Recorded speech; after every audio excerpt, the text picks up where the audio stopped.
I went into my teenage daughter's room to look for a charger and accidentally uncovered a situation so stupid it required 3 adults, a principal, and a police officer named Greg. I'm a dad. My daughter Emma is 16. She's a good kid. Good grades, sarcastic, always tired, lives on iced coffee and Spotify. The worst thing she's ever done, to my knowledge, was dye her hair at a friend's house and then lie badly about it. So when my phone died one Sunday morning and she wasn't home, I went into her room to steal a charger. This was my first mistake. I lifted a hoodie off her desk chair and a brick-sized object fell onto the floor. It made a thud, a concerning thud. I bent down and picked it up. It was wrapped in duct tape. Naturally, I panicked. I did what every rational adult does when faced with duct tape in a teenager's room. I whispered, "What the hell?" and looked around like the FBI might be watching. I peeled back the tape. Inside was a second phone. Not her phone. A burner phone. No case. No scratches. Fully charged. On silent. I unlocked it. Background photo. Emma, standing next to a boy I had never seen. In front of a car I definitely did not recognize. Then I heard the garage door. I shoved the phone into my pocket and went downstairs pretending I was normal and not spiraling. Emma walked in, dropped her backpack,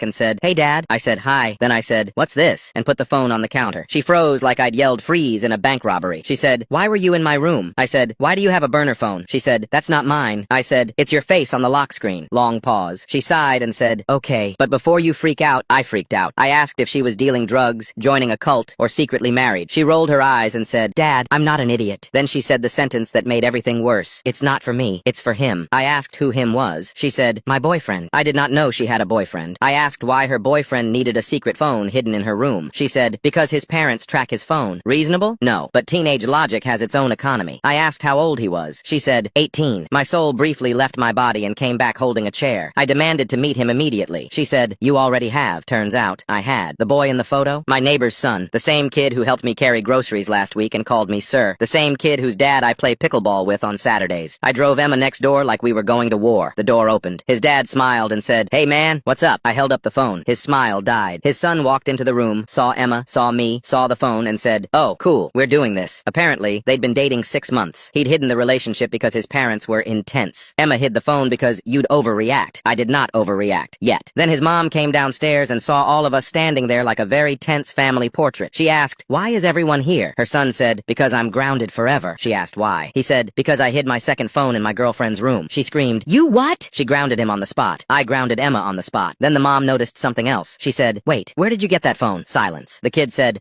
work." He did not have a job. Turns out, plot twist, he'd bought the phone using money from reselling sneakers online under his mom's name, which triggered a fight about fraud, which triggered his dad calling the school, which triggered the school calling me, which somehow resulted in a very confused police officer named Greg showing up to explain that this is not a crime, but it is deeply stupid. In the end, the phone was confiscated. The kids were grounded. I apologized to Greg. Emma now hates hoodies. I label my chargers. And yes, I still don't have a charger.